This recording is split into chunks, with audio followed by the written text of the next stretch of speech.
हुक्मरान बैठ के मीडिया से बात करते हैं जब आवाम देख सुन रही होती है और ये कह रहे होते हैं कि हमने महंगाई पर काबू पा लिया, हमारा मकसद था आम आदमी को रिलीफ देना और हमने दे दिया, जबकि जो ग्राउंड रियलिटीज़ हैं उसमें तो आम आदमी बेचारा खुदकुशी करने पे मजबूर है।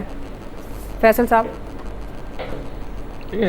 आज की जो ग्राउंड रियलिटीज़ हैं, आज की जो ज़मीनी सूरत-ए-हाल है वो माजी की ज़मीनी सूरत-ए-हाल से बहुत मुख्तलिफ है। इसका कोई तकाबली जायज़ा ही नहीं ले सकते। इस वक्त जो कुछ हो रहा है कोई इसका जो है ना तकाबली जायज़ा नहीं है।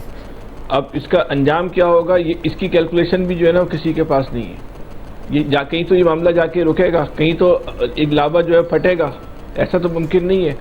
बहरहाल इसकी कैलकुलेशन भी नहीं है। या इसी तरह ये कौम जो है सिसक के जो अपनी ज़िंदगी के दिन बकिया दिन भी गुजारेगी, ये भी कोई किसी के पास जो है वो कैलकुलेशन नहीं है। लेकिन मैं ये जो जमात इस्लामी के धरने के हवाले से एक बात ज़रूर करना चाहता हूँ। मैं हाफिज नईम साहब को ज़ाती तौर पे जानता हूँ, वो कोई भी काम जो है वो बगैर होमवर्क के नहीं करते। जमात इस्लामी कराची के अंदर जो है बिल्कुल ख़त्म हो चुकी थी। उन्होंने पूरी जमात इस्लामी को कराची के अंदर खड़ा किया है। और ये कहना के इलेक्ट्रिक के खिलाफ अगर कराची में कोई मौसर आवाज़ बनी तो वो सिर्फ और सिर्फ हाफिज नईम की आवाज़ थी। इसके अलावा भी बहुत सारे ऐसे ताकतवर लोग जिनका कोई नाम नहीं ले सकता, जिनका कोई टीवी में जिक्र भी नहीं कर सकता, नाम अगर कहीं से आ जाए तो बीप चल जाती है, उनके खिलाफ भी किसी ने जद्दोजहद की तो हाफिज नईम ने की। तो ये जो 8 फरवरी को तो एक तहरीक इंसाफ की लहर थी, उस लहर में जो है वो सारे बह गए। अगर वो लहर नहीं होती तो कराची में हाफिज नईम को बहुत वोट पड़ा है। और फिर हाफिज नईम ने अपने अमल से क्या साबित किया, अगर 8 फरवरी के इलेक्शन में पूरे पाकिस्तान में किसी इंसान का किरदार सामने आया तो वो सिर्फ हाफिज नईम ही था जीतने वालों में फॉर्म 47 के, जिसने अपनी सीट ये कह के वापस कर दी थी कि मुझे जो है ना खैरात और भीख में सीट नहीं चाहिए, मैं सीट हार चुका हूँ। ये जो सोच है या ये इतना बड़ा दिल या ये वाली मेंटेलिटी पाकिस्तान में किसी और लीडर के पास नहीं है। ये हाफिज नईम ने जो है वो अपने अमल से साबित किया।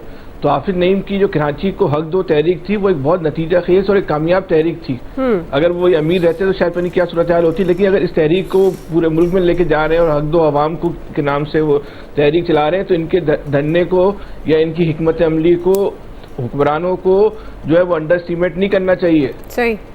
और इस वक्त ऐसे वक्त में कि जब लोगों के जहनों में जो है इंतशार खलफिशार, जो जिस लोगों का जो जहन है, हर आदमी जहनी मरीज जो बन चुका है। इस वक्त अगर आप डेटा निकलवाएं तो सबसे ज्यादा जो रश है वो जो नफ्सियात के डॉक्टर हैं, उन जो जहनी अमराज के डॉक्टर हैं, उनके क्लिनिक में लोग जो है वो जहनी मरीज बन रहे हैं। सबसे ज्यादा डॉक्टरों की इस वक्त चांदी हो गई, दूसरे लफ्जों में हम यूं कह लें। तो ये अगर ये धरना जैसे इन्होंने ऐलान किया, मुझे नहीं पता उस ऐलान पे किस हद तक जो है वो कारबंद रहते हैं, अगर वो वहां बैठ जाते हैं तो ये वो तहरीक इंसाफ का नाच गाने वाला धरना नहीं होगा।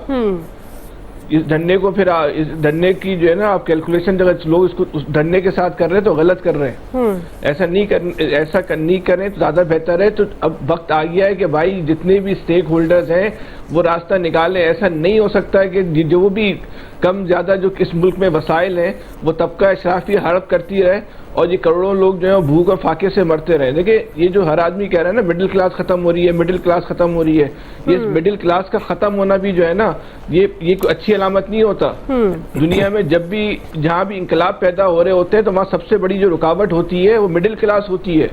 अगर मिडिल क्लास खत्म हो रही है तो फिर ये समझ लें कि पाकिस्तान में भी इंकलाब जो है ना वो बहुत करीब है, क्योंकि मिडिल क्लास के पास जो है वो पीछे मुड़ के जाने का ऑप्शन होता है। गरीब आदमी के पास, भूखे आदमी के पास, नंगे आदमी के पास ऑप्शन नहीं होता। सही।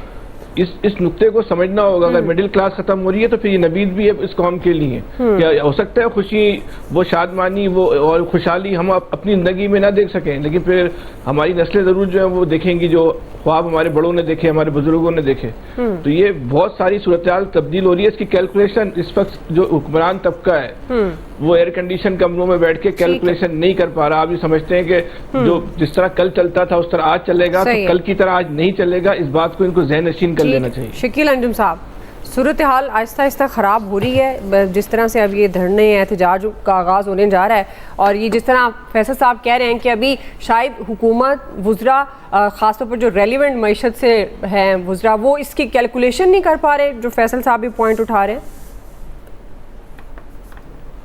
मेरा ख्याल है कि हुकूमत को इस बात का एहसास ही नहीं है कि उन्होंने किस किस्म का बजट पेश किया है। और ख़ास तौर पर जब वो ये बात करते हैं कि हमें गरीबों का एहसास है और ये गरीबों के लिए हम ये चीज़ करने जा रहे हैं, वो करने जा रहे हैं। मेरे ख्याल में यही जो जुमला है हुकूमत का, यही उनके जवाल का सबब बनेगा और यही जुमला जो है एक तहरीक में बदलेगा। क्योंकि एक तरफ तो हुकूमत ने टैक्सेस का बोझ लाद दिया है आवाम पर, कोई ऐसी चीज़ नहीं है जिस पर टैक्स नहीं लगाया गया, और अपनी मराद जो हैं वो बिल्कुल ख़त्म नहीं की। वो पहला दौर था जब सोशल मीडिया नहीं था, लोगों में इतनी अवेयरनेस नहीं थी, लोगों को पता नहीं चलता था कि हुकूमत चुप कर कर बजट के जो अदाद शुमार पेश करती थी उनके बारे में जो आम आवाम थी, आम तबका था, उस तक वो अदाद शुमार नहीं पहुंचते थे, तो लोग खामोश हो जाते थे। और जो हालात हैं वो ऐसे नहीं थे जो पिछले अदवार गुजरे हैं। अब आए रोज़ जो है बिजली की कीमत में इजाफा, लोग यकीन करें जब बिजली का बिल आता है तो लोग उसको उठाने से पहले डर जाते हैं, पहले बाकायदा तौर पर दुआ पढ़ते हैं कि या अल्लाह बचाना इस बिल से। लेकिन सूरत हाल उसके बिल्कुल बरक्स होती जा रही है। अभी आपने बताया कि 5 रुपए और इजाफा होगा, जब 5 रुपए और इजाफा होगा और ये जो बिल अगले माह आएंगे जिसमें ये टैक्सेस सारे लग कर आएंगे, तो आप फिर सोचिएगा कि वो बिल कितने होंगे। और हुकूमत ने क्या किया? हुकूमत ने अपने लिए किसी मरात में कोई कमी नहीं की, अपने एयर टिकट्स बढ़ाए, अपनी मरात में इजाफा किया, 500 अरब रुपए डेवलपमेंट के लिए रख दिया। उसके बाद जो है जो हुकूमत के अखराजात थे, शाहाना अखराजात, उसमें किसी किस्म की कोई कमी नहीं की गई। और इसके बावजूद फिर जो है दावे किए जाते हैं हुकूमत पंजाब की जानिब से, फेडरल गवर्नमेंट की जानिब से कि हम महंगाई में कमी कर रहे हैं। गंदम की कीमत, गंदम का जो हाल इन लोगों ने किया है वो आप आने वाले दिनों में देखेंगे। लोगों ने उसको जखीरा कर लिया है, जखीरा अंदोजों ने, अब आहिस्ता आहिस्ता कीमत बढ़ना शुरू हो गई है। आपको गंदम जो है आने वाले दिनों में 4500 रुपए, 5000 रुपए मन मिलेगी। और हुकूमत ने क्या किया कि एक सेक्टर है जो इस वाहिद पाकिस्तान में जो जिससे जो है बचत हो सकती है, वो है एग्रीकल्चर। अगर हुकूमत एग्रीकल्चर को फोकस करेगी तो हमारी बचत हो सकती है, मगर हुकूमत की तरजीहात में एग्रीकल्चर बिल्कुल नहीं है। अगर एग्रीकल्चर होता तो हुकूमत जो है किसानों से गंदम खरीदती।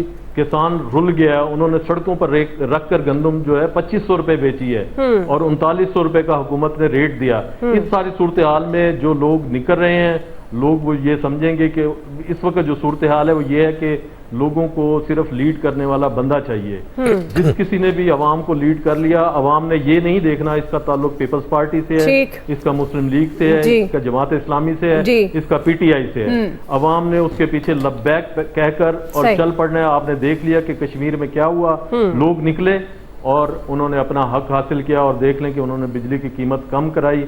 खान साहब ने कीनिया की मिसाल दी, कीनिया में लोग जो है 39 लोग जहाँ बाग हो चुके हैं, लेकिन उन्होंने अभी तक एहतजाज नहीं छोड़ा है। और लोग वो कह रहे हैं कि जब तक महंगाई कम नहीं होगी, पुराने टैक्सेस, नए टैक्सेस वापस नहीं लिए जाएंगे, उस वक्त तक एहतजाज जारी रहेगा। तो इसलिए हुक्मरानों को सोचना चाहिए कि भाई आप ये क्या कर रहे हैं, किस तरफ जा रहे हैं। अगर आप ये समझते हैं कि आप इस तरीके से निज़ाम हुकूमत चलाएंगे तो मेरा ख्याल है इस तरह से निज़ाम हुकूमत नहीं चलेगा। जी इलियास साहब, आपको लगता है कि हुकूमत वाकई आवाम का दर्द महसूस करते हुए ये सोचेगी, एहसास करेगी? इलियास साहब, अब तो देखें, गवर्नमेंट ने तो साफ तौर पर कहा कि जी बजट बड़ा अच्छा दिया है।